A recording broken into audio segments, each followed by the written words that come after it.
ও দয়ার নবী আছেননি বাড়িতে? ভিতর থেকে কে যেন বলে দিলেন, নাই নাই, নবীজি বাড়িতে নাই। ওয়াজ করনি দুইটা চোখের পানি আমার নবীর বাড়ির সামনে রেখে গেল। কি রাখলো? কি রাখলো? চোখের পানি। চলে গেলেন, মায়ের আদেশ, চলে যেতে হয়, দেরি করা যাবে না। কিছুক্ষণ পর আমার নবী, মায়ার নবী উপস্থিত। বাড়ির সামনে দাঁড়ায়া নবী একটা চিৎকার মারছে, বাড়িতে কে আসো গো? আমার ওয়াজ করনি বুঝি আসছিল। আল্লাহু আকবার বলো। না দেখে ভালোবাসাই যদি এত জ্বালা রে, আজকে কারা না দেখে নবীর ভালোবাসাই বসে আছো? ওয়াজ করণীর মতো পাগল হইয়া কারা মাহফিলের আয়োজন করেছো? তোমাদের জীবন ধন্য হইয়া গেছে। হযরতে ওয়াজ করণী চলে গেলেন, আমার নবী বাড়ির সামনে দাঁড়াইয়া চোখের পানি ছেড়ে দিলেন। তোরা কে, কোথায় রে? আমার ওয়াজ করণী আসছিল, তোরা বসতে দিলি না। লোকেরা বলেন, হুজুর কেমনে জানেন আসছিল? তোরা কথা জিজ্ঞাস না রে, আমার ওয়াজ করণীর চোখের পানির গন্ধ জমিনে পাওয়া যায়। যেই নবীর ভালোবাসার চোখের এক ফোঁটা পানির দাম আল্লাহর আরশের চাইতেও বেশি, যেই নবীর ভালোবাসার একটা ফোঁটা চোখের পানি যদি কারো জমিনে পড়ে, তার জন্য জাহান্নামের আগুন হারাম হইয়া যায়। ওয়াজ করণী আসছিল, তোরা বসতে দিলি না, আমার ওয়াজ করণী চলে গেল রে। ওয়াজ করণী আর কোনোদিন নবীর সাথে দেখা হয় নাই। যেদিন আমার নবী জগৎ ছেড়ে চলে যাবেন, মদিনার রওজা পাকে শুয়ে যাবেন, তার আগে আগে আবু বকর, ওমর সাহাবীরা জড়ো হয়ে তাদের একটা আলোচনা শুরু হয়ে গেল। আমার নবী দুনিয়ার থেকে বিদায় হলে নবীজির জুব্বা মুবারক নিশ্চয়ই আবু বকর পাবে। আবু বকর আমার নবীকে বড় ভালোবাসতেন। আরেকজন বলেন না, আবু বকর পাবে না, সম্ভবত মেয়ের জামাই হযরতে আলী রাদিয়াল্লাহু তাআলা আনহু পাবেন। আরেকজন বলেন না, উমর পাইতে পারেন। আরেকজন বলেন উসমান গনি বহু টাকা খরচ করেন, বহু দান করেন, নবীর ভালোবাসায় উসমান গনি পাবেন। এইভাবে আলোচনা শুরু হলে অনেকে মিলে আমার নবী উপস্থিত। কি নিয়ে তোমরা আলোচনা সমালোচনায় বসেছো? হুজুর ভাবতেছিলাম আপনার বিদায় পরে আপনার জুব্বা মুবারক ভাগি জানি কে হয়ে যায়। আমরা কেউ ভাবছি ওমর পাবে, কেউ ভাবছি আবু বকর পাবে, কেউ ভাবছে উসমান গনি পাবে, কেউ ভাবছে হযরত আলী পাবে। আমার নবী দুইটা চোখের পানি জর্জর করে ছেড়ে দিয়ে কান্দে, সাহাবীরা রে আমার জুব্বা মুবারক তোমরা কেউ পাবি না, আমার জুব্বা পাবে আমার ওয়াজ করণী রে। সাহাবীরা একজন আরেকজনের দিকে তাকাই, এটা আবার কোন শব্দ নবীজি ব্যবহার করলেন? ওয়াজ করণী নামে কোনোদিন কাউরে আমরা দেখি নাই। কে সেই ব্যক্তি? জীবনে কোনোদিন আসতে দেখি নাই, আমাদের সাথেও দেখা হয় নাই। এটা কেমন পাগল রে, জীবনে দেখা নাই, জুব্বা পেয়ে গেল। আমার ওয়াজ করণী যদি নবীর ভালোবাসায় জীবনে দেখা নাই, নবীর জুব্বা পেতে পারে। আমার মন বলে আজকে যারা মিলাদুন নবীর আয়োজন করে এই নবীর ভালোবাসায় বসে আছো গো, আপনাদের সঙ্গে আমার নবীর স্বপ্নের দিদার হইয়া যাবে। আল্লাহ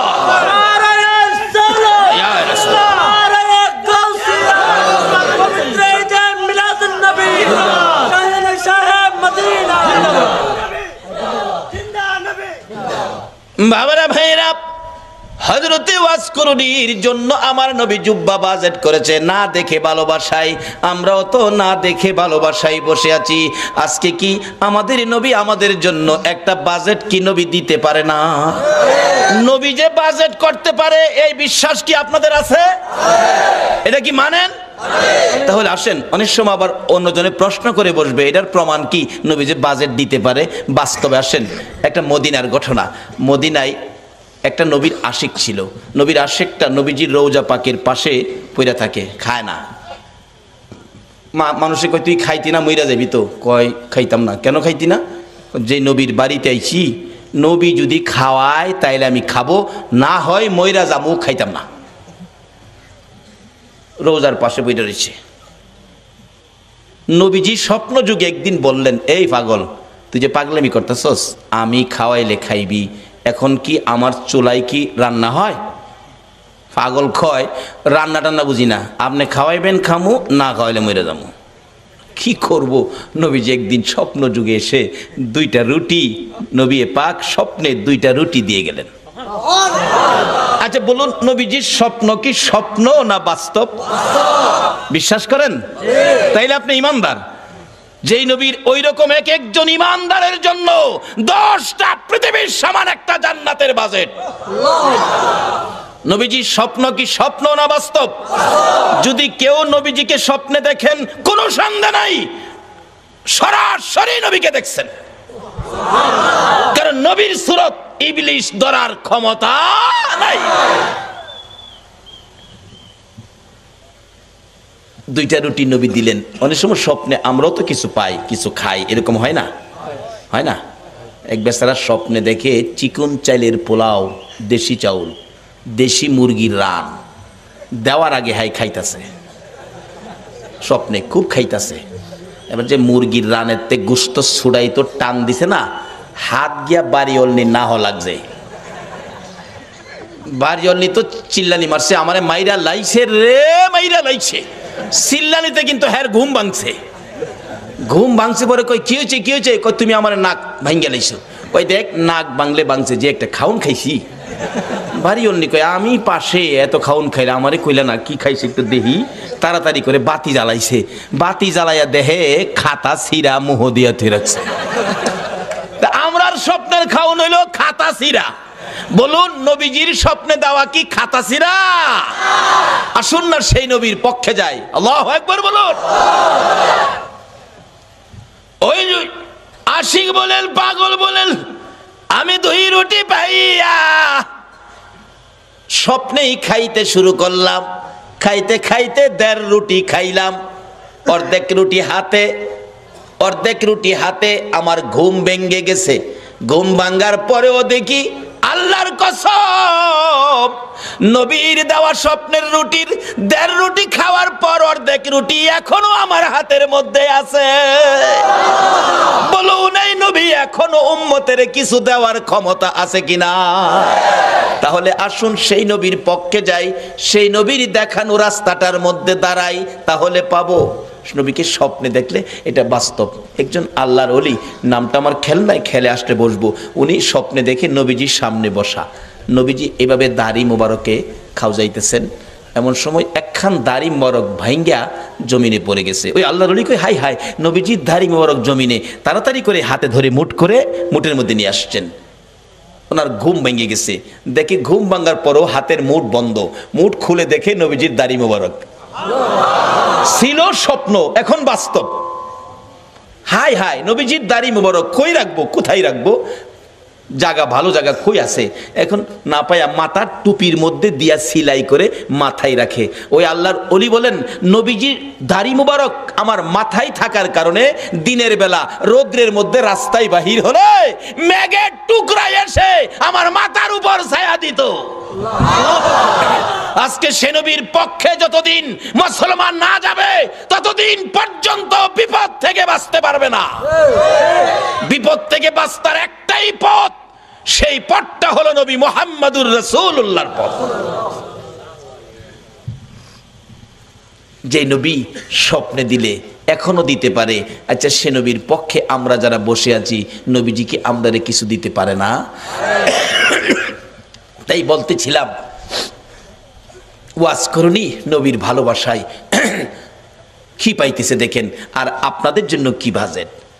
আমার ওয়াজ করুনিকে আমার জুব্বা মুবারক তোমরা দিয়ে দিও। আবু বকর উমর প্রশ্ন করে বসলেন, হুজুর ওয়াজ করুনি কে, কোথায় থাকে, পরিচয় কি? আমার নবী চোখের পানি ছেড়ে দিলেন, ও আমার সাহাবীরা শোনো, ওয়াজ করুনি পরিচয় হলো নাম জিগাইলে নাম বলবে না, ঠিকানা জিগাইলে ঠিকানা বলবে না, কিন্তু বুঝবে কেমনে? তার হাতের মধ্যে সাদা অল্প একটু দাগ আছে, এই দাগটা দেখলেই বুঝবি ইনি হলেন আমার ওয়াজ করুনি। লম্বা ঘটনা। আবু বকর উমর লইয়া মতান্তরে আবু বকর হযরত আলীকে লইয়া নবীজির জুব্বা মুবারক নিয়ে পাহাড়ে পাহাড়ে ঘুরে ওয়াজ করুনির খবর পাই না। বাবারা ভাইয়েরা, ও বাবারা ভাইয়েরা, আসুন না নবীর আশেক কিভাবে পরিচয় পাওয়া যায়। যাইতে যাইতে কোথাও পাই না, রাখালেরা রে ওয়াজ করনি নামে কোনো পাগল তোমরা দেখছো নি? রাখালেরা বলেন আপনার নাম কি? আবু বকর। ও আবু বকর, ওয়াজ করনি চিনি না। ওই সামনের পাহাড়ের উপরে নির্জনে একটা পাগল বসে থাকে, নাম কি আমরা জানি না। দৌড়ে গেলেন, দুইজন প্রশ্ন করেন আপনার নাম কি? ও আমার নাম জিগেলেন, আমি তো আল্লাহর বান্দা। তাইলে কিছুটা ইঙ্গিত পাওয়া গেছে। আরে আপনার নাম কি? আরে বাবা নামটা কি দরকার, আমি আল্লাহর বান্দা, আমি কি মিথ্যা বলছি? কয় না, নামটা বলেন। আমি আখিরি নবীর উম্মত। এমনি ওমর থাপা দিয়ে ডাইনে হাতে ধরছে। যে ডাইনে হাতে ধরেছে ওয়াজ করনি চোখের পানি ছেড়ে দিয়ে চিৎকার মারছে, ওমর, আবু বকর রে, নিশ্চয়ই তোমরা আমার আখিরি নবীর খবর নিয়ে আইছো। আমার আখিরি নবী ছাড়া আমার এই গোপন খবর কেউ জানে না। আমার নবীর খবর কি? আমার নবী বুঝি দুনিয়ায় নাই রে? ও আবু বকর, ওমর দুইজনে মিলে প্রশ্ন করেন কিভাবে জানেন আপনি? কত সম্পর্ক ছিল জীবনে কোনো দিন দেখে নাই। কারা গো এই নবীর মিলাদুন নবীর আয়োজন করেছো, নবীর ভালোবাসার রশি মদিনার সাথে লাগাইছো, নিশ্চয়ই তোমাদের সাথে একদিন আমার নবীর স্বপ্নের দিদার হয়ে যাবে।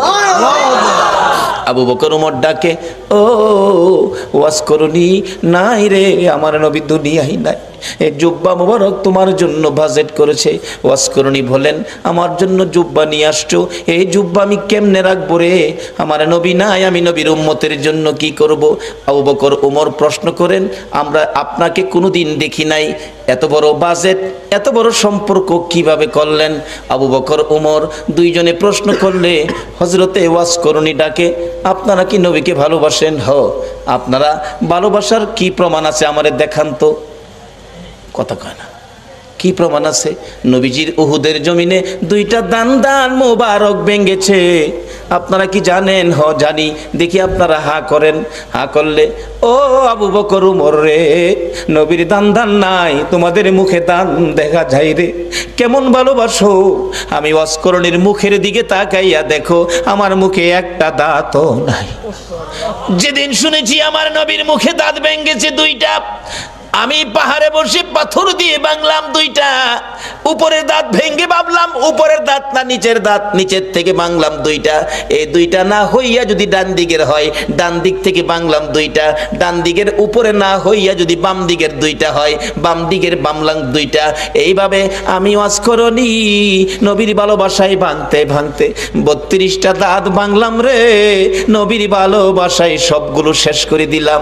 এবার আবু বকর ওমর বলেন, ও ওয়াজ করনি বুঝেছি, তোমার ভালোবাসায় নবী খুশি হইয়া তোমাকে জুব্বা মুবারক বাজেট দিয়েছে।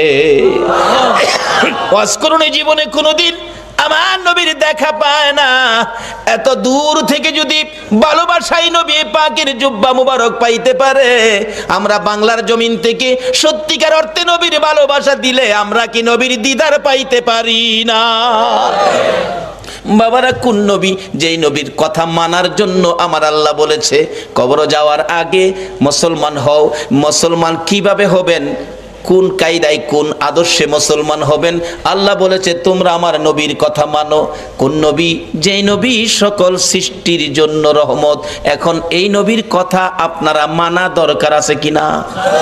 তাহলে কবরে গিয়া পাইবেন খাউন, আর যদি না মানেন কবরে গিয়া পাইবেন আগুন। কিভাবে আগুন, কিভাবে খাউন? আসুন আমি অল্প সময়ের মধ্যে এটা শেষ করতেছি, আপনাদের কষ্ট হইতেছে না তো? খাউন আর আগুন। নবীর কথা মানলে খাউন, না মানলে আগুন। মানলে আবু বকর, না মানলে আবু জাহেল। মানলে জান্নাতি, না মানলে দুজুকি। সহজ ওয়াজ। নবীর কথা মানবেন। আল্লাহ বলছে, আল্লাহর কথা রাইখা নবীর কথা মানতে রাজি আছেন? তো নবীজি একটা চিঠি নবীর পক্ষ থেকে আসছে আমাদের কাছে। নবীর একটা চিঠি আপনাদের সামনে দিলাম। প্রথম চিঠিটা হলো কাফা বিল মাউতি ওয়াইজান। রাসূল বলছে একটা ওয়াজ যথেষ্ট, তুমি তোমার মৃত্যুর কথাটা স্মরণ করো। আচ্ছা, আমরা যে মরতে হবে এই কথাটা কি রাইট? আল্লাহ তো বলছে, নবীও বলতেছে।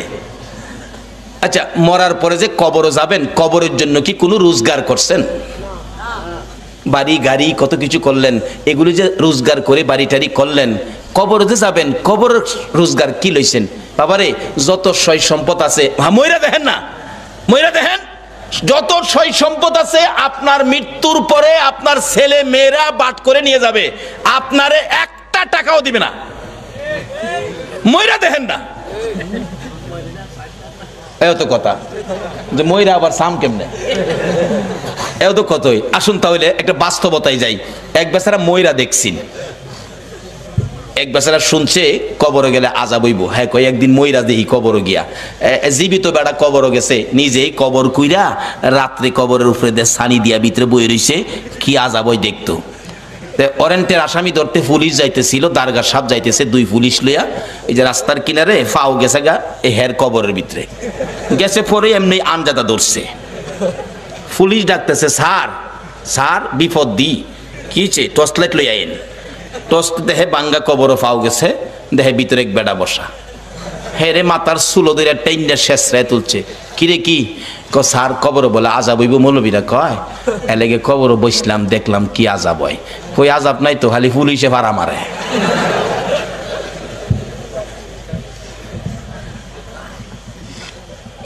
পরে আনজাদা ধরলাম, পরে দেখলাম যে চুলো দুইটা টাইনা তুললেন, এই তো, আর আযাব কই? পুলিশ দু তিন বাড়ি ফুটকির মধ্যে দিচ্ছে, ফাতলামি করতে আর জায়গা ফাস্তা যা বাড়ি। সকালবেলা মানুষ দেখছি মৌলবীরা যে কই কবর আযাব দেখতেছি, ফইলা এক পুলিশে ভাড়া মারে, পরে আরেকটাই চুলো দুইটা টাইনা তুলে, আরেকটাই দুইটা ফুটকিত বাড়ি দেয়, এরপরে যা বাড়ি এখন। আচ্ছা আসলে কি কবর আযাব এটা? এই বেটা মরার আগে মইরা দেখছি।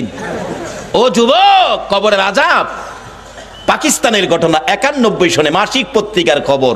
একটা যুবক মৃত্যু হলে পীর দুহা কবরস্থানে তাকে দাফন করার জন্য কবর কুড়ে লাশ নিয়ে গেছে, যা দেখে কবরটা বন্ধ হয়ে গেছে। অর্থাৎ কবরে বুঝাইতেছে তোর মতো পাপীকে আমি রাখবো না। 91 সনের মাসিক পত্রিকার। ইমাম সাহেব ছিলেন আল্লাহর ওলি মানুষ। আল্লাহর ওলি আছে না দেশে? এখন তো ওলিদের মর্যাদা নাই, এখন ওলির দরকার পড়ে না, এখন ওলির কোনো প্রয়োজন পড়ে না, যে যুগ পড়ছে। আবার মাঝে মাঝে দিহি পড়ে, যখন বন্যায় সারা দেশ পানির নিচে নাইগা, তখন দেখছি রেডিও সেন্টারে গান দেয়, ওলি আল্লাহর বাংলাদেশ, কয় না, শহীদ গাজীর বাংলাদেশ, তাদের হস্তে রহম করুন আল্লাহ। এই লজ্জা করে না তাদের হস্তে তাদের দোয়াই যে দাও? বিপদে বললে বুঝি ওলি দরকার পড়ে, এরপরে ওলি লাগে না।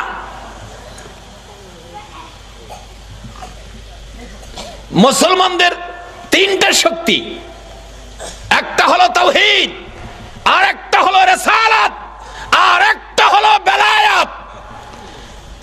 বেলায়েতের শক্তির হাতগুলি কত পাওয়ার, এই হাতগুলি কেন বন্ধ করা হলো? এই জন্যই বাংলার মুসলমান বিপদে পড়ল। তার আগে নবীর চিঠি হাতে নেন, নবীর চিঠি, আর দুনিয়া ও মাজরাতুল আখিরা। বাবারে যুবক, দুনিয়ায় বন্ধুর চিঠি পাইলে 3 বার করে পড়ো বন্ধুর চিঠি। বান্ধবীর চিঠি পাইলে দরজা বন্ধ করে পড়ো ওই নবীর চিঠি পড়ো, যেই নবী 63 বছর জিন্দেগি উম্মতি উম্মতি বলে কাঁদছে, এখনো সোনার মদিনায় শুইয়া শুইয়া আমার নবী 24 ঘন্টা উম্মতি উম্মতি বলে কান্দে। বলুন এই নবীর পক্ষে থাকা আমাদের দরকার আছে কিনা?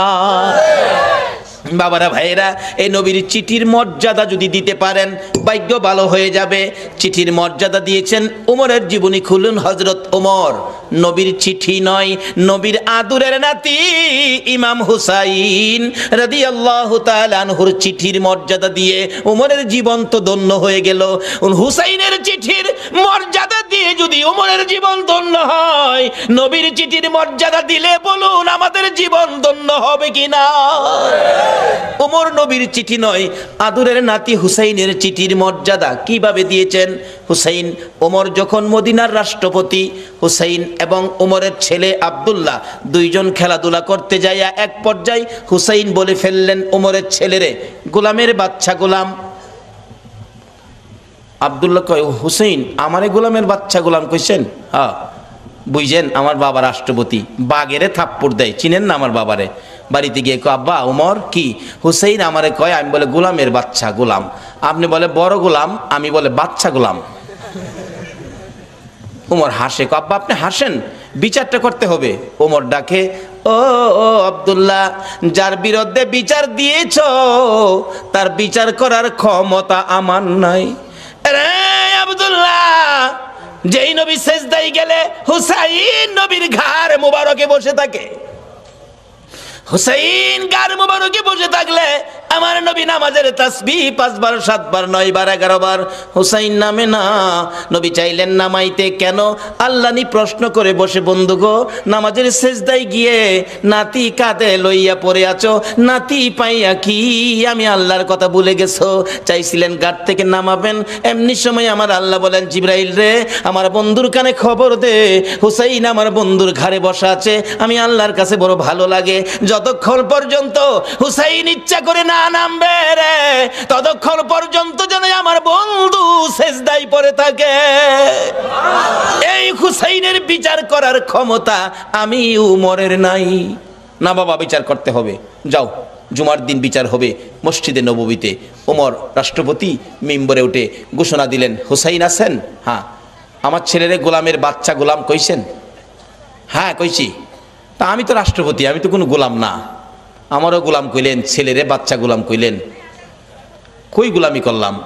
ও ইমাম হুসাইন আঙ্গুল ইশারা করে বলে, ওমর আমার সামনে বড় কথা কইেন না, আপনি কি আমার নানার গোলামি করেন নাই?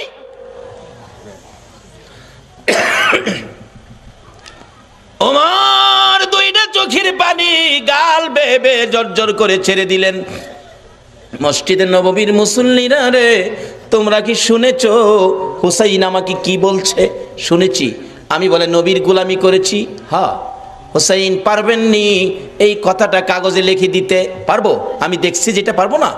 আমার নানার গোলামি করেছে ওমর, তাই ওমরের ছেলেরে গোলামের বাচ্চা গোলাম গালি দিলাম।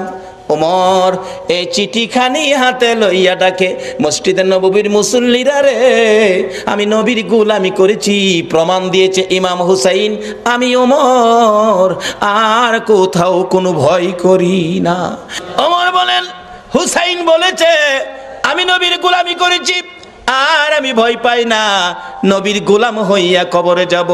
ও মুসল্লিরা, আমি ওমর যদি মৃত্যুবরণ করি, হুসাইনের চিঠির মর্যাদা দিলেন ওমর, আমি ওমর যদি মৃত্যুবরণ করি, আমার কাফনের ভিতরে ঢুকাইবার আগে হুসাইনের লেখা চিঠি রে, নবীর গোলামি করেছি, আমার হাতের মধ্যে দিয়ে, আমার হাতটা কাফনের মধ্যে দিয়ে দিও।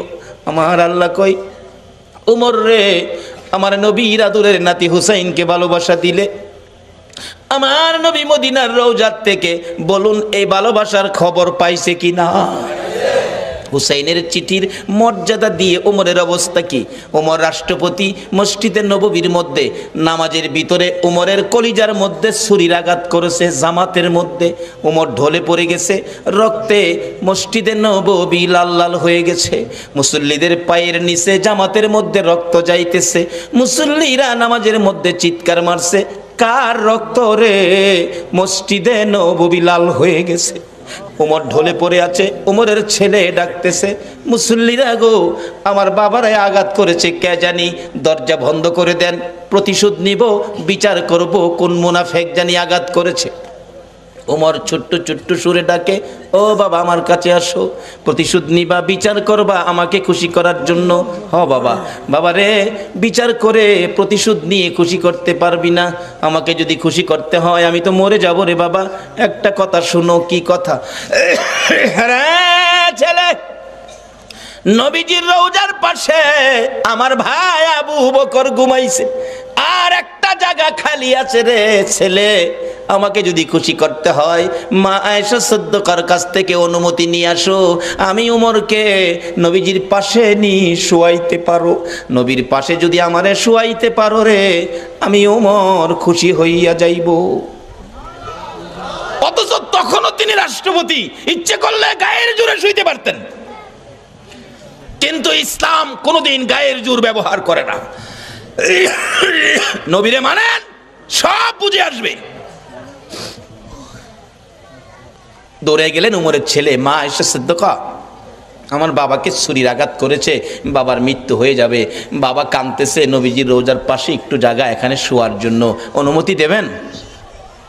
মা আয়েশা ভাবতেছেন, ইচ্ছে ছিল আমি এখানে শুইব নবীজির পাশে, এক পাশে আমার বাবা আবু বকর, আরেক পাশে আমি শুইব। উমর অনুমতি চাইলেন, কি বলবো, আচ্ছা আপনি এখন যান, আমি একটু পরামর্শ করি। উমরের ছেলে চলে গেছে, বাবা অনুমতি হয় নাই, তুমি আবার যাও, আবার যাও। আবার আয়েশা দেখে মা আয়েশা সিদ্দিকা নবীজির রওজার পাশে দাঁড়িয়ে আছে, প্রশ্ন রাখতেছেন, নবী গো, উমর আপনার পাশে শুইতে চাই, ইচ্ছে ছিল আমি আয়েশা আপনার পাশে শুইব। হুজুর বলুন কে আপনার পাশে শুইব? আমি আয়েশা না উমর? আমার নবী হুসাইনের চিঠির মর্যাদা দেওয়ার কারণে রোজার ভিতর থেকে নবী ডাকতেছে, রে আয়েশা, আয়েশা রে, আমার উমরকে আমার পাশে শোয়ার অনুমতি দে। নবী ডাইকা ডাইকা পাশের বিছানায় শোয়াইলেন। নবীর আদরের নাতি হুসাইনের চিঠির মর্যাদা দিলে নবী যদি ডাইকা ডাইকা পাশে শোয়াই গো, এই নবীর চিঠির মর্যাদা সরাসরি দিলে বলুন বিপদে পড়লে নবী আমাদের পাশে আসবে কিনা? বাবারা ভাইয়েরা, মরতে হবে, মরার আগে আসুন রাস্তাটা ক্লিয়ার করি, নবীর চিঠির মর্যাদা দেই। নবী বলেছে কাফা বিল মাউতি ওয়াইজান, একটা চিঠি হলো একটা ওয়াজ যথেষ্ট, মৃত্যুর কথা স্মরণ। আরেকটা চিঠি হলো আদ-দুনিয়া ও মাজরাতুল আখিরা, এই জগৎ থেকে আখিরাতের বাজার আমাদের করতে হবে, কিন্তু দুনিয়ার বাজার করলাম, আখিরাতের বাজার নাই। মরে দেখেন আপনার কিছুই দুনিয়ার সঙ্গী নাই। আরে মা বাবার কথা মতো যে জন চলে না, বলুন বলুন, মা বাবার কথা মতো যে জন চলে না, আল্লাহ নবীজির দয়া তারা পাবি না। হায়রে আল্লাহ নবীজির। মা বাবাকে দুঃখ দিলে নামাজ রোজা যাই বিফলে, মা বাবাকে দুঃখ দিলে নামাজ রোজা যাই বিফলে, মার কলি যায় আঘাত দিলে খোদা সহে না, মার কলি যায় আঘাত দিলে খোদা সহে না, আল্লাহ নবীজির দয়া তারা পাবি না। হায়রে আল্লাহ নবীজির। মা একটা চিৎকার মারছে, রে কবিরাজ, আমি মা রাজি আছি। একজন শুধু রাজি হইছে, বলুন এই ব্যক্তিটা কে? জোরে বলুন কে? কোন মা রে? আমার নবী বলেছে এই মায়ের পায়ের নিচে তোমার জান্নাত। বাবারে, আর যাই করো না করো, মা বাবার মনে কষ্ট দিও না। মা বলেন কবিরাজ আমি রাজি আছি। কবিরাজ বলেন মা কেউ রাজি হলো না, আপনি কেন রাজি হলেন? মা দুঃখের কথাগুলো বুঝাইতে চাইতেছে, কবিরাজ রে, এই সন্তান যখন আমি মায়ের পেটে ছিল 10 মাস 10 দিন, কোনো রাত সারা রাত আমি ঘুমাইতে পারি নাই, দাঁড়ায়া দাঁড়ায়া কাটাইছি। যেদিন বাবা দুনিয়ায় আসবে রে কবিরাজ, প্রথম দিনের ব্যথা সহ্য করেছি, কারো কাছে কই নাই। দ্বিতীয় দিনের ব্যথা জিহ্বা কামড়ায় সহ্য করেছি। তৃতীয় দিনের ব্যথা সহ্য করতে পারি নাই রে কবিরাজ, বেহুশ হয়ে গেছি। আমার শাশুড়ি মা দৌড়ায় আসছে, আমার বৌমার কি হলো? আশপাশি মুরব্বী মহিলাদেরকে দৌড়াইয়া জোর করেছে। মহিলারা বলছে ভয় পায়েন না, অন্য কিছু না, আপনার বৌমার সন্তানাদি হবে। তাহলে তোমরা আমার বৌমা বৌমার মাথায় পানি দাও গো, আমার বৌমা বেহুশ হয়ে গেছে। রে কবিরাজ বালতির পর বালতি পানি মাথায় দিয়ে জ্ঞান যখন ফিরলে রে কবিরাজ, এত ব্যথা সহ্য করতে পারি না। আমি মুরব্বী মহিলাদেরকে বলেছিলাম, সন্তানের প্রসব এত ব্যথা আমি আগে জানি না গো মা। ও মুরব্বী মা মহিলারা, আমার একটা দাও দাও, নিজের গলা নিজে কাইটা মৃত্যুবরণ করি, সহ্য করতে পারি না। দেখলাম মহিলারা দাও জাতীয় সবগুলো জিনিস ঘরের বাইরে ফালাইয়া দরজা বন্ধ করে দিয়েছে। আবার বলেছিলাম মহিলারা গো, আমার 2 টাকার বিষ কিনা দাও গো, সন্তানের প্রসবের এত ব্যথা আমি আগে জানি না। কবিরাজ মহিলার আমার মাথায় হাত বুলাইয়া বুলাইয়া বলছে, মা পাগলামি করিস না, সন্তানের প্রসব এই ব্যথার কষ্ট আমরাও করেছি, সন্তানের মা হইলে এই কষ্ট করতে হবে রে মা। আল্লাহরে ডাকো, আল্লাহ আল্লাহ করো। এক একটা ডাক মারতাম রে কবিরাজ, ব্যথায় সহ্য হইয়া আল্লাহ গো কইয়া। এই ডাকগুলি যখন শুনে আমার আল্লাহ আরশে বসে বাজেট দিয়ে দিলেন। ফেরেশতারা রে, যেই মা প্রসব ব্যথার যন্ত্রণায় আমারে আল্লাহ গো কইয়া ডাক মারে রে, এক একটা ডাকের বিনিময় এক একটা কবুল হজের নেকি আমি আল্লাহ দান করে দিলাম। মার কষ্টের বিনিময় আমার আল্লাহ দেয়, আমরা সন্তানেরা দেই না। বাবারে ভালোবাসতে পারেন নবীকে, মসজিদ বানাইতে পারেন, মাদ্রাসা বানাইতে পারেন, নামাজ পড়তে পারেন, রোজা করতে পারেন, হজ করতে পারেন, যাকাত দিতে পারেন, মুফতি মুহাদ্দিস মুফাসসির হইতে পারেন, মক্কা মদিনার ইমাম সাহেব যদি হয়ে যাও, এই মা বাবারে যদি কষ্ট দাও গো, আমার নবীর সুপারিশ নসিব হবে না। নবীর ভালোবাসার সাথে এই সম্পদগুলো পরিষ্কার রাখুন, মা বাবার সাথে সম্পর্ক ভালো রাখুন। আসলে মা আপন, নবীজি বলে গেছে মার পায়ের নিচে জান্নাত, যার পায়ের নিচে জান্নাত এর চেয়ে দামি মানুষ পৃথিবীতে আর নাই। এই মার দাম নাই, এই মার ইজ্জত নাই, এই মার কদর নাই, এই মার সম্মান নাই। তাহলে রোজগার কি করেছেন? নবীর চিঠি বাড়িতে নেন। নবী বলেছে আর দুনিয়া ও মাজরাতুল আখেরা, দুনিয়াটা আখেরাতের বাজার। বাবারে কবর সামনে, কার জানি কবে ডাক আসে। একটা কবরে রোজগার করে যাবেন, কবর গেলে পাইবেন খাউন, আর একটা কবরে যাবেন পাইবেন আগুন। 2টা পক্ষ, আগুনের পক্ষ আর খাউনের পক্ষ। এটাই হবে আমার শেষ কথা। আগুনের পক্ষ একজন নবীজির সাহাবীর জীবনী, বদর প্রান্তরের উপর দিয়ে যাচ্ছিল, দেখে একটা বিশাল ব্যক্তি, সারা শরীরে আগুন দাউ দাউ করে জ্বলতেছে, হাতের মধ্যে আগুনের বেরি, গলার মধ্যে আগুনের জিঞ্জিল, পায়ের মধ্যে আগুনের জিঞ্জিল, 2 জনে ধরে রাখছে, আগুনের লাঠি দিয়া মারতেছে বদর প্রান্তরে। ওই লোকটাকে দেখে ডাকতেছে, ভাই আমার 1 গ্লাস পানি দাও, আগুনে পুড়ে আমার সব ছাই ছাই হয়ে গেছে। ওই 2 জন লোক বলতেছে, চলে যাও, পানি দিও না। নবীজির সামনে হাজির, ইয়া রাসূলুল্লাহ, বদর প্রান্তরের উপর দিয়ে আসতেছিলাম, এই ঘটনা দেখলাম, ব্যাপারটা কি, ঘটনাটা কি? নবীজি বলেন, শোনো, যারে দেখছো কবর থেকে আগুনের ধাও ধাও করে পুড়তেছে, যারে দেখছো এই লোকটাই হলো আবু জাহেল। আগুনের জিঞ্জিল বাঁধা যারা ধরে রাখছে তারা হলো ফেরেশতা, আগুনের ডান্ডা দিয়ে মারতেছে, তারা শাস্তি দিতেছে। এইভাবে শাস্তি চিরকাল তার হবে কবরের মধ্যে। এই আগুন দাউ দাউ করে জ্বলবে। আমার কাছে পানি চাইছিল, পানি দিতে নিষেধ করলো, তার কপালে পানি নাই, পানি কোনোদিন সে পাবে না। নবীর পক্ষ নেয় না বিদায়, আবু জাহেলের কবরে আগুন। আর আপনারা যারা নবীর পক্ষ নিলেন, নবীর পক্ষে কবর গেলে কি এটাই হবে শেষ কথা? আমার নবীর একজন আদুরের ভালোবাসার সাহাবী ছিলেন, মদিনার ঘটনা। যেই সাহাবীটার নাম কিতাবে আসছে আসওয়াদ, আরবি হলো আসওয়াদ, বাংলা হলো কালো, কালামিয়া। নবীজি একদিন ডাকে, আসওয়াদ বিয়ে করছো? জি না হুজুর। বিয়ে করবি? হুজুর বিয়ে করুম, যে আমি তো কালো, কেউ পছন্দ করে না। নবী বলেন, আমি তোমার বিয়ের ব্যবস্থা করব। আচ্ছা, নবীর পক্ষে গেলে বলুন, নবী বিয়ের ব্যবস্থা করবে না? আমি ব্যবস্থা করব। হুজুর আপনি করবেন? আচ্ছা ঠিক আছে। নবীজি একটা চিঠি লিখছে, আসওয়াদ এই নাও, এই চিঠিটা মদিনার বড় বাড়িটা আছে না, বড় বাড়ির মালিকের হাতে দিও। বড় বাড়ির মালিক যায় দেখে বাড়ির সামনে বসা, আসসালামু আলাইকুম চাচা। ওয়ালাইকুম সালাম ভাতিজা। নবীজি চিঠি পাঠাইছে। আর বলো কি, বসাতে দাঁড়ায় গেছে নবীর চিঠি, খুলে দেখি লেখা, তোমার সুন্দরী মেয়েটাকে আমার কালো সাহাবীর কাছে বিয়ে দিয়ে দাও, ইতি রাহমাতাল লিল আলামিন। চুমা খাইয়া বুকে লাগাইছে, হাই হাই কি ভাগ্য, নবী চিঠি পাঠাইছে, আমার সুন্দরী মেয়েটাকে কালো সাহাবীর কাছে বিয়ে দিতাম। কিতাব লেখে মেয়েটা এত সুন্দরী ছিল, মদিনার মধ্যে এর চেয়ে সুন্দর কোনো মেয়ে ছিল না। এই জন্য মদিনার মানুষ তারে মদিনার হুর কইয়া ডাকতো। কিতাবে আসছে হুরে মদিনা।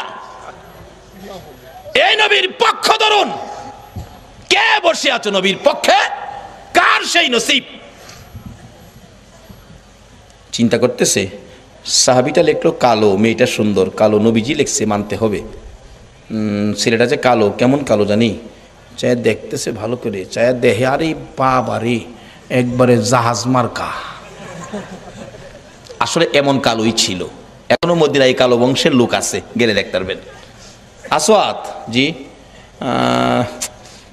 কালো, আমি একটু মেয়ের সাথে পরামর্শ করলে ভালো হয়, নবীজি পাঠাইছে। বাবা তুমি এখন যাও, তোমার আমি পরে জানাবো, মানে মেয়ের সাথে পরামর্শ করব। যুবক যাইতেছে, আসওয়াত মনটা কষ্ট, মাথা চুলকায়, হুজুর কইছিলাম না, ওই তো না, মানে পছন্দ করে না। আল্লাহ কো, আসওয়াত রে, আরে যেই নবী আঙ্গুলি ইশারা করলে আকাশের চাঁদ দুই টুকরা হয়, আর এই নবীর লেখা চিঠি বিফল যাইতে পারে না। আজকে যারা নবীর পক্ষে বসে আছেন, আপনাদের এই কষ্ট বিফল যাইতে পারে না। আমি আবদার করব, এই কষ্টের বিনিময় আল্লাহ যেন নবীর স্বপ্নের দিদার নসিব করে দেয়। মনটা কষ্ট, আল্লাহ কয় না, হবে না, ব্যবস্থা করতেছি। মহিলার মধ্যে আল্লাহ পাক রহম দিলেন, মহিলা দৌড়ায় এসে সুন্দরী মেয়ে। বাবা যুবক আসছিল কালো, খুশি, মনটা কষ্ট যাইতেছে, ব্যাপার কি? মা এই যে নবী চিঠি পাঠাইছে, তোমার বিয়ের প্রস্তাব, কালো ছেলে, ভাবলাম তুমি রাজি হও কিনা, এই জন্য বিদায় দিলাম।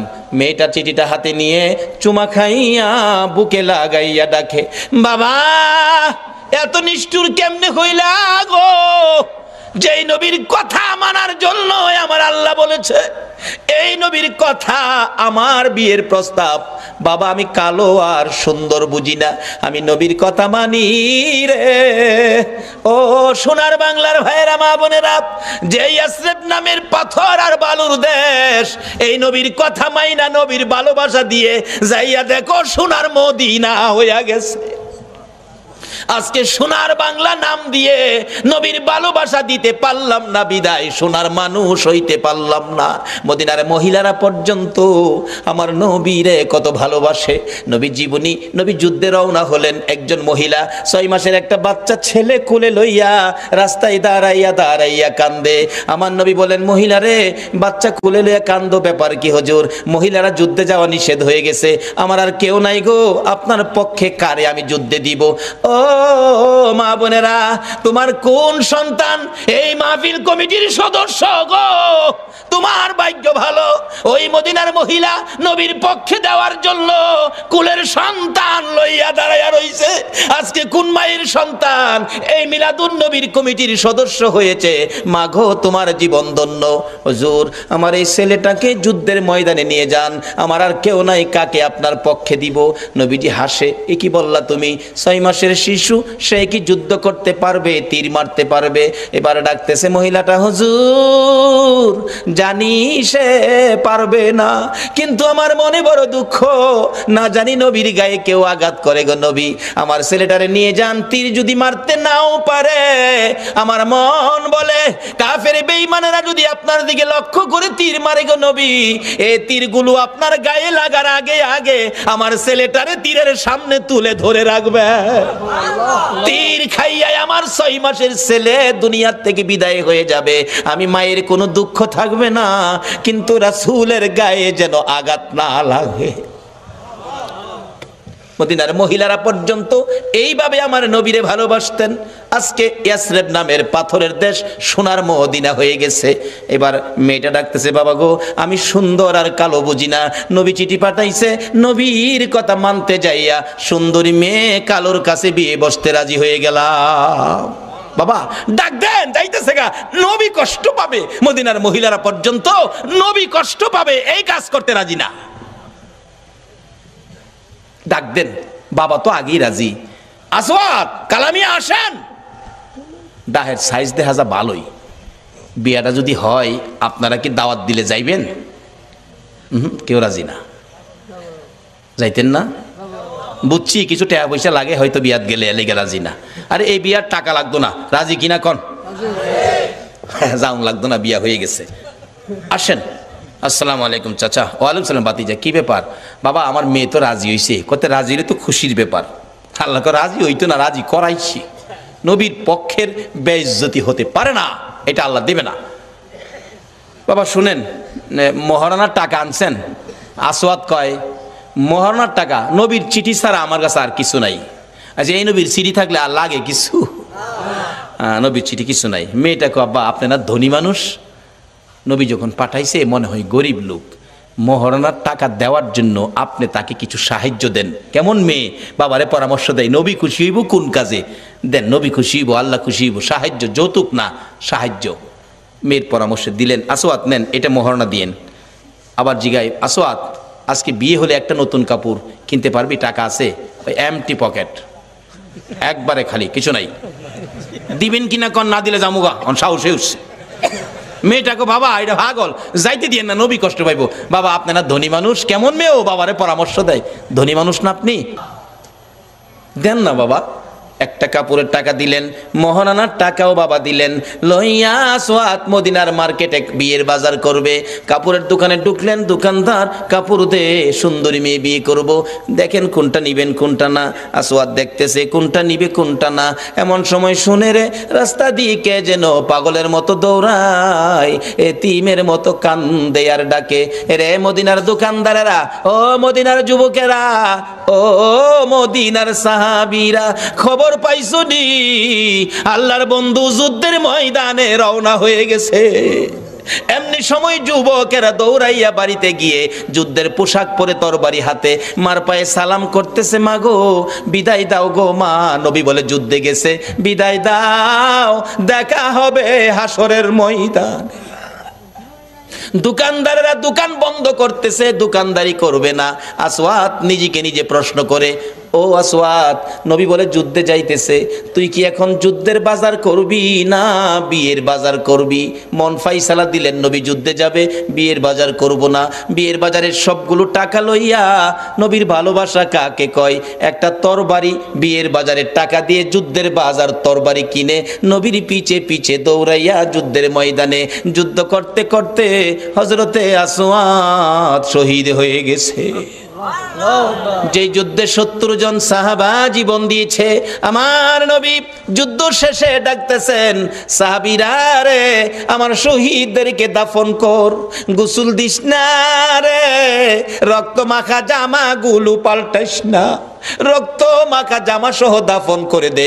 আমি নবী হাসরের ময়দানে আমার আল্লাহরে দেখাবো আমার উম্মতেরা কত পাগল ছিল। সেই নবীর ভালোবাসায় কারা বসে আছেন? আমার নবী দাফনের নির্দেশ দিলে 69 জনকে রক্ত মাখা জামা কাপড় সহ দাফন করা হলো। 70-এর মাথায় দূরে পড়ে আছে হযরতে আসওয়াত। নবী বলেন, সাহাবীরা রে আমার আসওয়াত বিয়ে করতে গিয়েছিল, এই ময়দানে দেখা যায়। একজন বলেন, হুজুর আমি দেখেছি বিয়ের বাজারের টাকা দিয়ে আপনার কথা শুনে যুদ্ধের বাজার করে জীবন দিয়ে ফেলেছে। আমার নবী বলেন, কাছে যাইয়া দেখি নতুন তরবারিটা হাতে চিত হয়ে পড়ে আছে, জিহ্বাটা বাহির হয়ে কপালে লাইগা রইছে, কলিজাটা বাহির হইয়া থরথর করে কাঁপতেছে। আমার নবী ডাকে, আসওয়াত রে মদিনার হুর নিলি না, নবীর ভালোবাসায় জীবন দিলি রে, কলিজা দেখাইয়া বিদায় হইলি, মাবুদ আমার আসওয়াত রে কি দিবা গো আল্লাহ। নবী বলেন, আমি কবরের পাশে দাঁড়িয়ে আছি, আসওয়াতের লাশটা ধরে ধরে নিয়ে আনতেছি কবরে দেওয়ার জন্য। নবীজি কবরের দিকে তাকাইয়া মুস্কি মুস্কি হাসতেছেন। সাহাবীরা বলেন, ইয়া রাসূলুল্লাহ এই কবরের দিকে তাকাইয়া মুস্কি মুস্কি হাসেন কারণ কি? আমার নবী বলেন, সাহাবীরা রে আমি যা দেখি তোমরা তা দেখো না, আমি যা জানি তোমরা তা জানো না। হুজুর কি দেখে হাসলেন আমরা জানতে চাই। আমার নবী ডাকে, সাহাবীরা রে আমার আসওয়াত মদিনার হুর ফালাইয়া আমি নবীর ভালোবাসায় বিয়ের বাজারের টাকা দিয়ে যুদ্ধের বাজার করে জীবন দিয়ে কবরে রওনা হয়েছে। আমি তার কবরের পাশে দাঁড়াইয়া দেখি রে মদিনার হুরের পরিবর্তে রে আসওয়াতের কবরে জান্নাতের হুর পাঠাইয়া দিছে। একটা পক্ষ হলো জান্নাতে খাউন, কবরের মধ্যে জান্নাতের হুর, আরেকটা পক্ষ হলো কবর আগুন। যেই পক্ষটা নবীর দুশ্মন এটার কবরে হবে আগুন, আর যেই পক্ষটা নবী ভালোবাসছে নবীর পক্ষে ছিল এই পক্ষটাই হবে জান্নাতের খাউন, আর কবরে হবে জান্নাতের হুর। বাবারা কবরে যখন যাইতেই হবে এই পক্ষটা ধরুন, যেই পক্ষটাই কবরে গেলে, যেই নবীর ভালোবাসাই কবরে গেলে দুনিয়ার হুরের পরিবর্তে জান্নাতের হুর কবর আসে, সেই পক্ষটাই হলো মিলাদুন নবীর পক্ষ, সেই পক্ষটাই হলো ঈদে মিলাদুন নবীর পক্ষ, সেই পক্ষটা হলো এই নবীর ভালোবাসা, এই নবীর কথাগুলো মানা। আল্লাহ আমাদের সকলকে এই নবীকে ভালোবাসা, এই নবীর কথা মানার তৌফিক দান করুক, সকলে বলুন আমিন। আসুন দেখি কার ইমানি শক্তি কত, ওই নবীর উপর দুরুদ সালাম মদিনা পাঠাইতে আপনারা কে কে রাজি?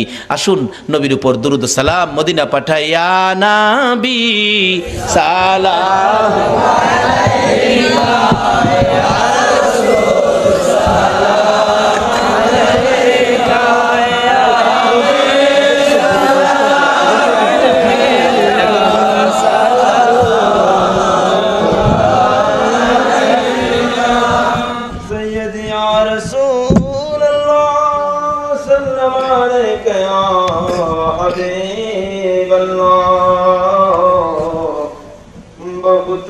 का चमके सितारा हाज़िर का हो इशारा दिल के कर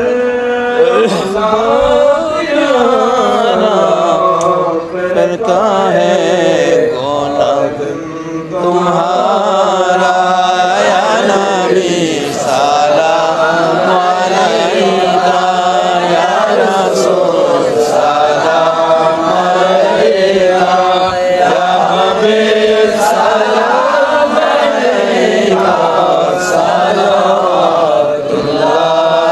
अलैका जलवे खैरुल बशर हो उनकदर और मेरा सर हो इस जान से जब सफर हो सब जग दिल पर नजर हो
साथ আসুন আমরা দোয়া করি, দোয়ায় শরীক হন। আল্লাহুম্মা আমিন।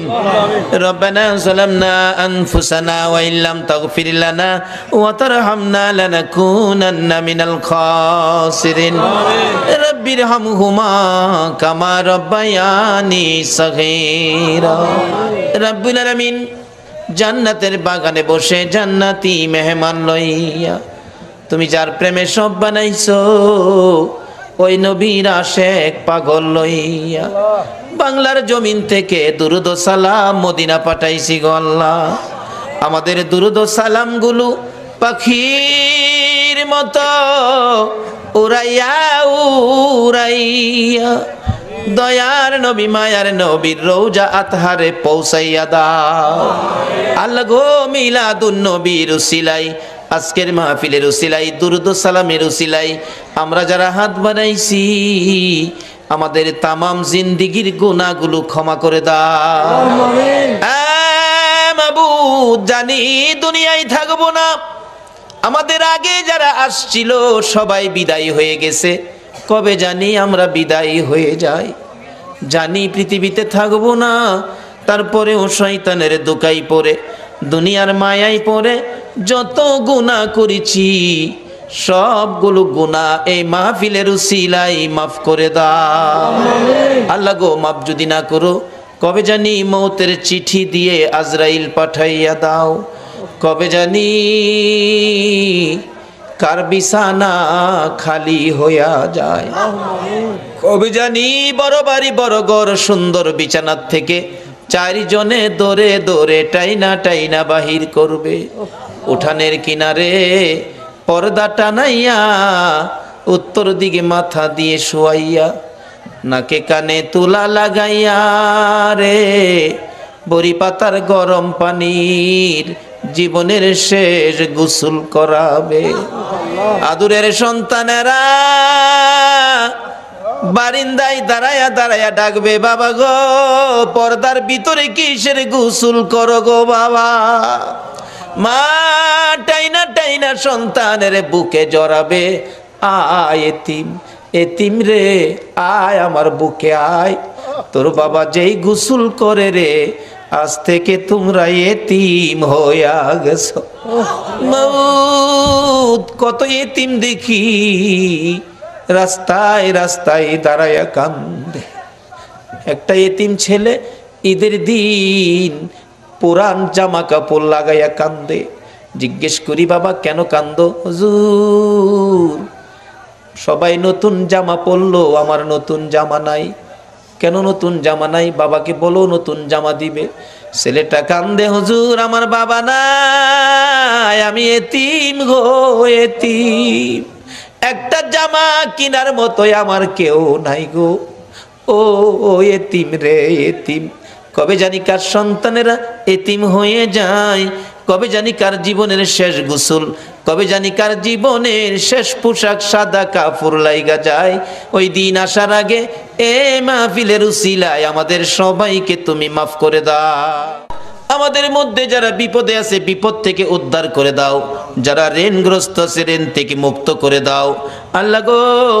ও আমার আল্লাহ, যাদের ছেলে নাই ছেলে দাও, যাদের মেয়ে নাই মেয়ে দাও, যাদের ছেলেও নাই মেয়েও নাই ছেলে মেয়ে দিয়ে তাদের কলিজা ঠান্ডা করে দাও গো আল্লাহ। মাবুদ, আমাদের মধ্যে যারা নামাজি নামাজ কবুল করে নাও, যারা নামাজ পড়ে না নামাজের বুঝ দান করে দাও, যারা ব্যবসা করে ব্যবসায় বরকত দাও, যারা চাকরি করে পদোন্নতি দান করে দাও, যারা গৃহস্থী করে জমির ফসলে বরকত দাও আল্লাহ গো। যারা মক্কা মদিনা যাওয়ার পাগল পাখির মতো উড়াইয়া মক্কা আর মদিনা লইয়া যাও গো আল্লাহ। মাবুদ, যারা বিদেশ থাকে সকল বিদেশি ভাইদেরকে হেফাজতে রাখো গো আল্লাহ। যারা বিদেশ যাবে তাদের মনের আশা পুরা করে দাও গো আল্লাহ। খাস করে আজকের মাহফিল কমিটি সোনার ছেলেদেরকে তোমার নবীর পক্ষে কবুল করো গো আল্লাহ। সভাপতি সাহেব, সুযোগ্য চেয়ারম্যান সাহেব, এত রাত পর্যন্ত মাহফিলের পক্ষে কষ্ট করেছে। আল্লাহ ওনাকে নেক হায়াত বাড়াইয়া দাও।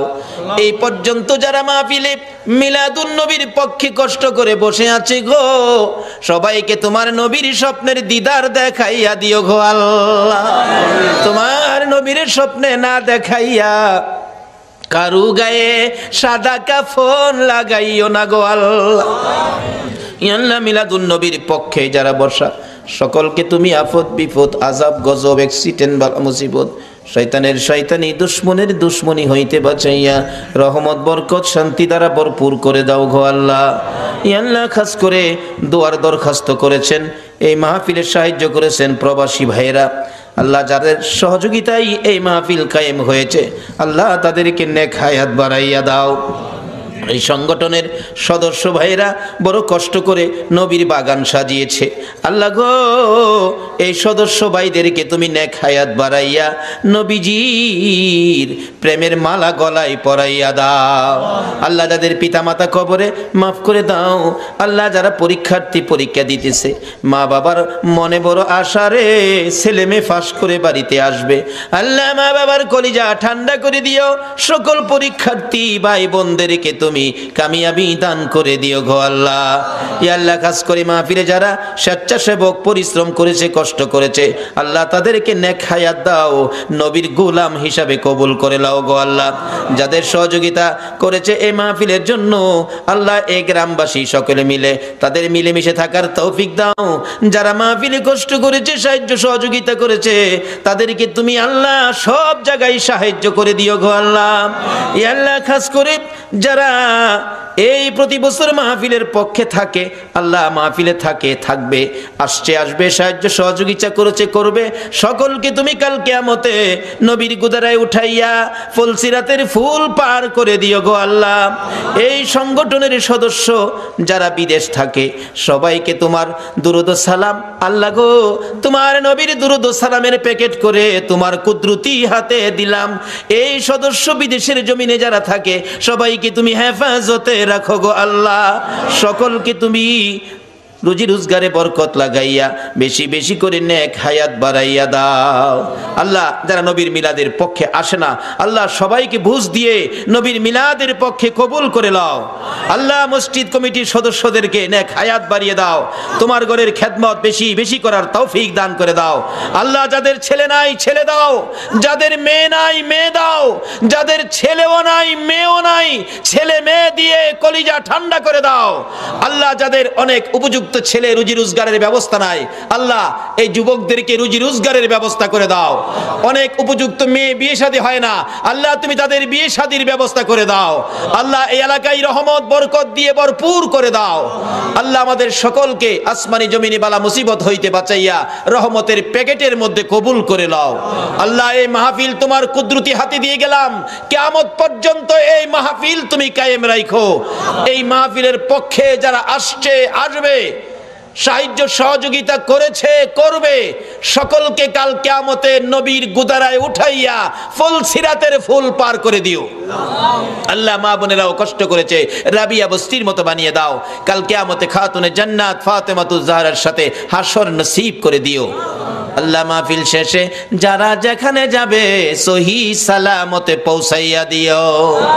সাল্লাল্লাহু তাআলা আলা খায়রি খালকিহি মুহাম্মাদিন ওয়া আলা আলিহি ওয়া আসহাবিহি আজমাইন বিহাক্কি লা ইলাহা ইল্লাল্লাহু মুহাম্মাদুর। বাবারা আসুন না, বাজেট কি সামনে যাইতেছি। যেই ভাইয়েরা মাহফিলের আয়োজন করেছেন, যাদের আয়োজনে এত সহজে আমরা মাপ পেয়ে গেলাম, তাদের জন্য দোয়া করা আমাদের দরকার আছে কিনা? আজকের এই যুব সংঘের ভাইদেরকে আল্লাহ পাক হায়াত দেখ, সকলে বলো না আমিন। বাবার আসুন, আমি পবিত্র কোরআন শরীফ থেকে হাদিস শরীফ থেকে যা তেলাওয়াত করেছি এখন আলোচনায় ঢুকবো। আল্লাহ যেটুকুন তৌফিক দিবেন আমি সেটুকুন আলোচনা করব। আসুন আলোচনায় যাই, তার আগে একটু মহব্বতে দরুদ শরীফ পড়ুন, আলোচনায় ঢুকে যাব। আল্লাহুম্মা সাল্লি আছো বুঝিনা তোমার মায়ায় কান্দে নবী, তোমার মায়ায় কান্দে নবী, শুয়ে সোনার মদিনা আল্লাহুম্মা সাল্লি সাইয়্যিদিনা মাওলানা মুহাম্মদ ওয়া আলা আলি সাইয়্যিদিনা بلغ العلا بكماله كشف الدجى بجماله حسنت جميع خصاله صلوا على বাবারা ভাইরা শুন, আমি আলোচনায় ঢুকলাম। পবিত্র কোরআন শরীফ থেকে আমার সর্বপ্রথম তালাওয়াত ছিল কুল্লু নাফসিন যায়িকাতুল মাউত। আপনারা কি আল্লাহর কোরআন শরীফ মানেন? সবাই মানেন তো? আল্লাহ আপনাদের উদ্দেশ্যে ঘোষণা দিলেন, সকল প্রাণীর উদ্দেশ্যে কুল্লু নাফসিন যায়িকাতুল মাউত, সকল প্রাণী একদিন মৃত্যুর কোলে ঢলে পড়বে। আচ্ছা, আমরা সকলের একদিন মরতে হবে, এই কথাটা কি রাইট? এই ঘোষণাটা কে দিলেন? কোন আল্লাহ? যার জমিনে থাকি। এটা আসলে উনিই দিতে পারেন, যিনি জমিনের মালিক। যেমন বাস্তব আসেন, আপনার 3টা বাড়ি আছে চট্টগ্রাম শহরে, ভাড়া দিয়ে রাখছেন। আপনার ইচ্ছে হয়েছে ভাড়াটিয়া বাহির করে দিবেন। এই মাসের প্রথমে বলে দিলেন, এই ভাড়াটিয়ার ভাইয়েরা, আগামী মাসে কিন্তু আমার বাড়ি আপনাদের ছেড়ে দিতে হবে। আচ্ছা, আপনি বাড়িওয়ালা ভাড়াটিয়াকে নির্দেশ দিলেন বাড়ি ছেড়ে দিতে হবে। এই ভাড়াটিয়া কি আগামী মাসের পর আর থাকতে পারবে? আপনি বাড়ির মালিক, আপনি নির্দেশ দিয়েছেন 1 মাসের সময় দিলাম, আপনার 1 মাসের মধ্যে জায়গা জমিন দেখে, অন্য বাসা দেখে আগামী মাসে আমার বাসা ছেড়ে দিবেন। একটা সাধারণ মালিক যদি নির্দেশ দেয় বাড়ি বাসা ছেড়ে দিতে হয়, যিনি সমস্ত পৃথিবীর মালিক, সে আল্লাহ আমাদের উদ্দেশ্যে ঘোষণা দিয়েছেন, ওয়ারেন্ট পাঠিয়েছেন, তোমরা আমার জমিন ছেড়ে দিতে হবে। ঘোষণাটা কি? কুল্লু নাফসিন যায়িকাতুল মাউত। এই ঘোষণায় আগে যারা আসছিল তারা চলে গেছে, আমরা যারা আছি আমরাও যাইতে হবে। যাইতে যে হবে, আমি আপনাদের কাছে একটা প্রশ্ন রাখি, আপনারা মৃত্যু হয়ে গেলে কোন দেশে যাবেন?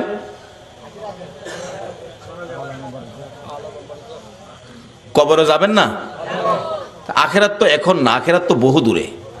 প্রথম কই যাবেন? সবাই বলুন কই? আচ্ছা, কবরে যে যাবেন, কবরের অবস্থা কি জানেন? আমি যে বললাম 2টা লাইন আছে, একটা লাইনে যদি কবরে যাইতে পারেন তাইলে কবরে পাবেন খাউন। খাউন কোরআন শরীফে বলছে আল্লাহ, বাল আহইয়াউন ইনদা রাব্বিহিম ইরযাকুন। আল্লাহু আকবার বলুন। একটা লাইনে কবরে গেলে পাইবেন খাউন, আর একটা লাইনে কবরে গেলে পাবেন আগুন। আপনারা কি আগুনের লাইনে যাবেন না খাউনের লাইনে যাবেন? সবাই কি খাউনের পক্ষে? তাইলে মৌলবীরা দোষ দিয়েন না, খালি মৌলবীরা খায়। আপনারা সবাই কিন্তু খাউনের পক্ষে, কি ঠিক নেই? আমরা এমন একটা লাইন ধরবো যে লাইনটাই কবরে গেলে খাউন, আর যে লাইনটাই কবরে গেলে আগুন। এটার থেকে আমরা আল্লাহর কাছে পানা চাবো। রাজি আছেন তো? তা আসুন, এই কবরে যখন যাইতেই হবে, লাইন 2টা রাখলাম, আসবে পরে কোন লাইনে আগুন, কোন লাইনে খাউন। অবশ্য কবরে কিন্তু যাইতেই হবে। কি? যেই কোর্ট থেকে ওয়ারেন্ট, এই কোর্টের রায় অমান্য করার ক্ষমতা পৃথিবীর কারো? আমাদের তত্ত্বাবধায়ক সরকার পারবে অমান্য করতে? জাতিসংঘের মহাসচিব পারবে? বুশে পারবে? এর বাফে পারবো? এর বাফে পারে নাই, গেছে গা। এমন এক কোর্টের রায়, কুল্লু নাফসিন যায়িকাতুল মাউত, সকল প্রাণী মৃত্যুর কোলে ঢলে পড়বে। তাইলে আসুন আমরা এ রায় মাইনা নেই, না মানলেও থাকার সুযোগ। তাহলে মৃত্যুর পরে আমাদেরকে কবর নামের কারাগারে পাঠাবে, কবর নামের কারাগারে পাঠাবে। আসুন, এই কবরে যাওয়ার আগে রাস্তা 2টা, একটা কবরে আগুন, একটা কবরে খাউন। আসুন, সামনে আসতেছে। তাইলে আমরা যখন মৃত্যু হবে, কিভাবে মরলে ভালো হয়, কোন রাস্তায় কি করতে হবে, একটু পরামর্শ আল্লাহর জিজ্ঞাসা। আল্লাহ, আমরা এখন কি করতে পারি বলেন? আল্লাহ আপনাদেরকে ভালো পরামর্শ দিতেছে কোরআন শরীফ। ইয়া আইয়ুহাল্লাযীনা আমানু দুখুলু ফিস সিলমি কাফা। ও বিশ্বাসীরা, ইমানদাররা, তোমরা পুরাপুরিভাবে ইসলামের মধ্যে ঢুকে যাও। বলুন কিসে ঢুকতে বলছে? তা আমরা তো ইসলামে আসিই, আবার কেন ঘোষণা দিল? তাহলে বোঝা গেল আমরা পুরাপুরিভাবে ইসলামে ঢুকি নাই, কিছু বেজাল আমাদের মধ্যে আছে।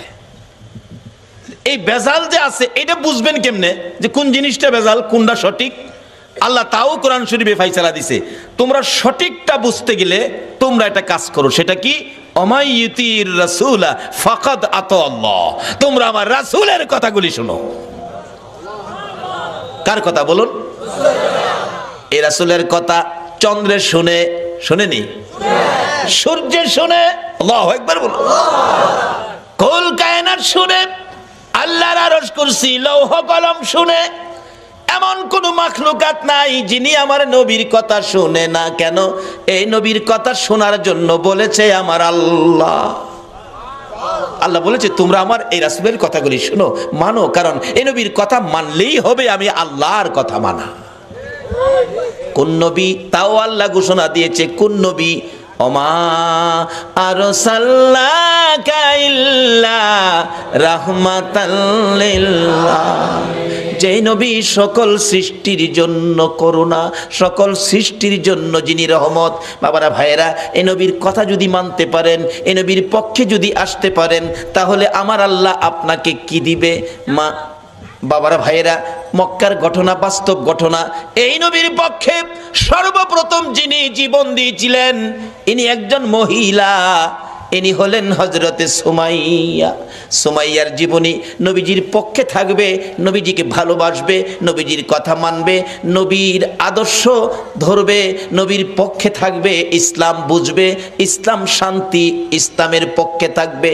এই অবস্থা দেখে নিষ্ঠুর পাষাণ আবু জাহেল সুমাইয়াকে প্রশ্ন করে বসলেন, সুমাইয়া রে, বাতিজার পক্ষে থাকবি, আমার পক্ষে থাকবি না? আমি তো মক্কা নগরীর গর্জিয়াস নেতা। হ্যাঁ বলে, মক্কা নগরীর গর্জিয়াস নেতা।